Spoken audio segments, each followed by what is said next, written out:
Hi, I'm Peter Andresen with Andresen and Associates, and this week we're going to talk about what we at Andresen and Associates are thinking might happen in 2023.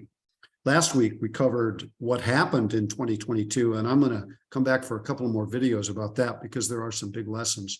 But right now, let's talk about what we might expect in the coming 12 months or so, because a lot's going to be happening. It's really interesting.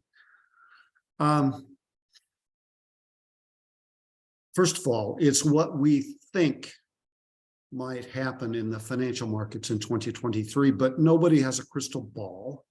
Mostly, as you'll see, we're using history and statistics, both of which actually did rather well in 2022. Different clients are going to have different results with this because it depends upon your risk tolerance. If we begin to buy in 2023, as we've envisioned, we won't find a bottom. And so it's possible that our buying will create short-term losses. Keep that in mind, but different clients have different results. Next week, I'm hoping to focus on Asian New Year. Got some very interesting stuff going with that. And the lessons of 2022 happen later. So, let's get on with it. The financial markets, by the way, can go down, way down. They may go down this year a bit more. My opinions in no way guarantee investment success, and it's always going to be a tumultuous process. Okay. The short answer, what's going to happen in 2023? People ask me that, and my answer is nobody really knows.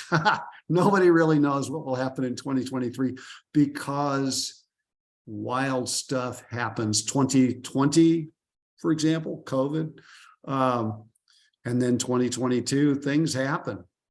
But history, while not repeating itself, does rhyme a lot. So there's a lot of insights into what has happened before in similar situations.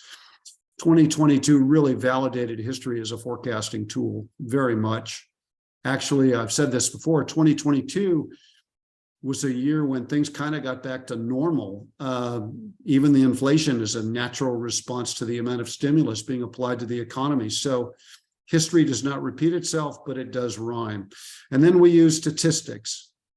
Valuation got confirmed. The use of valuation as a methodology got deeply confirmed in 2022. It really does make a difference. Statistics do give you insight into what's happening, what has happened, and what's going to happen next most of the time. The long term is much easier to guess because trends tend to develop and those tend to be historically repetitive. So yeah, the long term is easier to guess. 2023 is a little harder. Also keep in mind that the media sells soap, not success. Most of what you get in the media, especially online, is sensationalist. It's designed to make you pay attention, not necessarily to make you rich. Now, the good news is that usually nice things happen after bad years for our 60-40 portfolio. 60-40 is that hypothetical 60% stock, 40% bond portfolio. We don't have that. Some of us have 20% stock, 80% bonds. Some of us have 80% stock, 20% bonds. We're on a spectrum here. But if you look at the average 60-40 portfolio, check out those bad years. 1931 negative. 1931 was the beginning of the Great Depression. We're right in the middle of the stock market crash. So negative return 27%. The next year, it was down 1.7%. And in 7 years, it had a cumulative gain of 96.1%. So yeah, doesn't always happen, but usually the following year is a very good year. And if not the next year, I'm thinking that the world has to resolve these issues of inflation and recession before we can be confident that we're going to have a positive year in 2023. But it's quite possible. And if it doesn't happen in 2023, it will probably happen in follow-on years. Now, not guaranteed. The wild cards happen. But historically, after a bad year like 2022, good things happen in the following decades. Let's see, the worst one is 2001, which most of us lived through, where in 7 years, we only had a cumulative gain of 24.8%, but that's because we had the financial panic of 2008. But most of the time, if you look at those numbers, 7 years after a bad year, real money has been made. And sometimes those years are years that in legend are awful, horrible depression years. And actually, the reality is that 7 years later, people look pretty good. That's assuming you don't sell out. And it's even better if you have the courage to buy during the decline. 2022's downturn created some attractive valuations, so that's changed. We went into 2022 pretty overvalued, and look at what we're seeing right now. Small stocks are actually at this point nicely valued. They're actually somewhat undervalued. They're going to get more undervalued if we have a solid recession. But right now, you could expect historically, barring the wild cards, that a reasonable diversified investment into small stocks or emerging markets or even international would produce gains in 5 to 7 years. I mean, that's historically what happens based on these valuations. Value stocks themselves look okay, but then as you get larger cap and more towards growth stocks, that is tech, you end up with overvalued. So 2022 created bargains, relatively speaking, in small stocks, emerging markets, and international. Vanguard, again, Vanguard, it's my go-to place because they're not owned by a Wall Street firm. They're not in the business of compelling you to do anything by getting you to do this or that. They're owned by the shareholders. So they tend to take all of their economists and all their computers, put them in a big room, and come up with numbers which are in good faith at any rate. So they did call 2022, didn't they? So if you look here, the big news is that bonds got to be attractive again. I tell you, if the pain we suffered in the bond markets, especially at Andreessen and Associates, where we were in shorter term, if that's the pain we're going to experience here, and in return, we get 7-year returns that average 4.1 to 5.1%, we're in great shape. We can do this. I mean, we actually made money in 2022, didn't we, in the long run? International, again, from Vanguard's estimation, again, they're giving it their best guess. They cannot guarantee the future. But if you look at it, international outperforms US stocks because of those overweight tech stocks pretty handily. So again, we're looking at small stocks, we're looking at emerging markets, we're looking at international. And we're looking at caution. We don't know that there's a bottom here, and we're looking at diversification.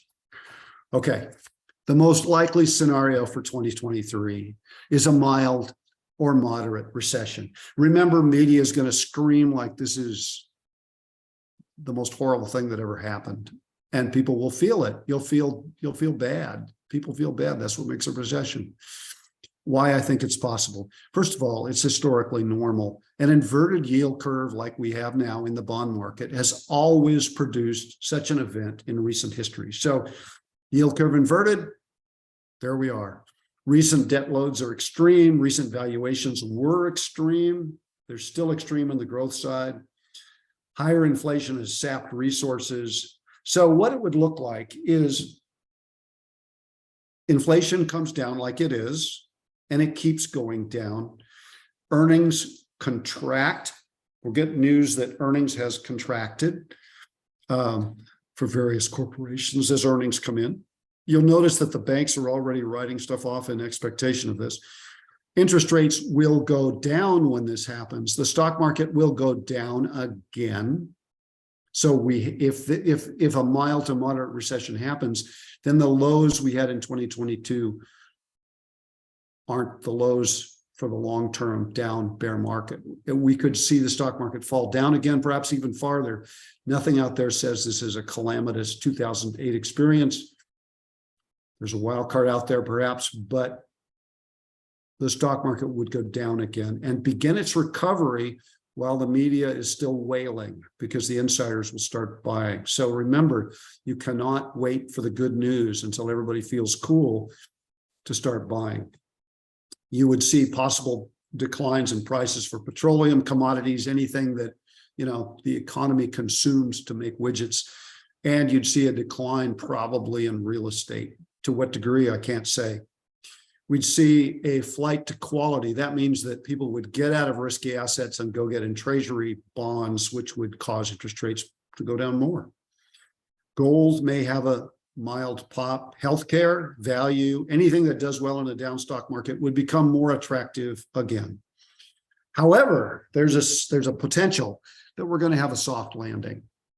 And there's a couple of reasons why this is possible. First of all, everybody thinks it's going to happen in the investment side, not the economists, but the man on the street, the woman on the street feels that a soft landing is happening for the most part. Government is a lot bigger than in the past. They're a lot more interventionist than they were in the past. We've got astonishing recent household savings. Most people banked the money they got from the COVID payoffs. Recent employment numbers are awesome. As I said, stock and bond markets are predicting a soft landing. Well, and right now we are on the cusp of something. Have you been watching what's going on in AI, artificial intelligence? They are on the cusp of a major boost forward, and how that plays out is a wild card. I'd give this soft landing scenario just arbitrarily. We see, I haven't got a crown handy. I understand if you put a crown on, people listen to you more. But I'd give it 40% odds. So what it's going to look like is that inflation comes down just like it does at the beginning of a recession, but it comes down to the Fed's target doesn't keep declining. Earnings don't contract. Employment stays strong. Interest rates decline slightly. The Fed doesn't really need to stimulate very much. The stock market does not meaningfully decline. So we're already playing catch up, right? Because the lows were back in 2022. So the stock market does not really decline lots. Might do 10% down just because it feels jumpy and goes up from here. So we finish the year strong. Petroleum, commodities, and real estate might soften or might not, but they don't have any solid declines. High yield bonds that in a recession would probably sell off a bit will stay strong if we have a soft landing. And like I said, we play catch up. There's no way to know. Soft landing, recession, we don't know right now.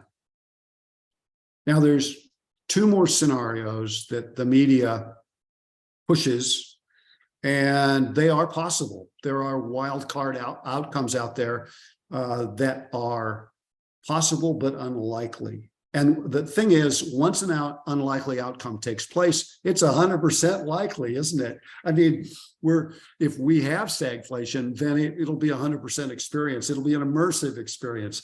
What could drive stagflation? That's when we have overspending in the government, inflation stays strong, and recession is happening all at the same time. We had it in the 70s. This could be caused by a wild card we can't expect. It could be caused by the war in Ukraine expanding, Chinese invasion of Taiwan, nihilists taking control of our government and having uncontrolled social spending. Uncontrolled social. Okay. Anyway, I call them surrender monkeys because they want to just surrender to the what everybody wants, including Putin and Xi Jinping. We have social unrest, and thus the Fed folds and doesn't crunch the economy. Now, we faced this scenario in the 70s, and what happened was, if you remember in the Carter years, we had surrender monkeys in charge. We had social unrest. We had inflation, overspending, and recession all at once. And we had the hero of the moment step up and essentially, by necessity, crush the economy in the recession of 1980, 1981. And that was when the Fed did not fold. So we can go into stagnation and stagflation, but the Fed can heal it. I just don't think anybody is as strong as Paul Volcker out there. Now, the second scenario that the media is going to push on us, especially if they want you to buy gold as they preach fear and terrorize our souls, is going to be the 2008 repeat, where we have a decline, we have a recession, and we just basically never come out of it. That's caused by our excessive debt. It's caused by social innovation, and inflation declines, but employment in the economy just goes sideways. Now, there's something out there, as I said, AI is out there, and it's a wild card. I can see a situation where AI suddenly boosts unemployment as an outcome. Suddenly corporate earnings go up, unemployment soars. So that could cause scenario number two. Unlikely, though, yet. Okay, to recap, it is likely that the downturns of 2022 will eventually make us wealthier than if they had not happened. Think about that. The hardship of 2022 is going to make you and me richer in 10 years than if 2022 had not happened. It's genuinely possible. The bargains right now are small stocks and international. We want to be cautious. We want to be diversified. If we do have a recession, the bottom's not in. The most likely scenarios, but not assured, are a mild recession or a soft landing. What happens next? Aside from me visiting Yosemite and getting some wonderful skiing after these rains and this snow we've had, watch for gentle buying on my part. I invite you to guess what I'm going to be buying. We probably won't find a short-term low because I don't know where the low is, and nobody does. Changes are going to happen in our portfolios, in my conduct of our portfolio management, when the future becomes more obvious. So you'll be hearing from me, you'll be hearing from Eric, you'll even be hearing from Karen if it deals with administration. Changes when something else changes out there and we know what's going on more. Expect some turbulence, media wailing, social unrest. Keep in mind that patience pays off, as you saw in those prior graphs. It's a lot easier to say that it's probably likely that we'll be much better off in 10 years if we can just stay the course and have patience and time, discipline, and consistency. So it's not raining anymore. Life is good. Thanks for watching, and blessings.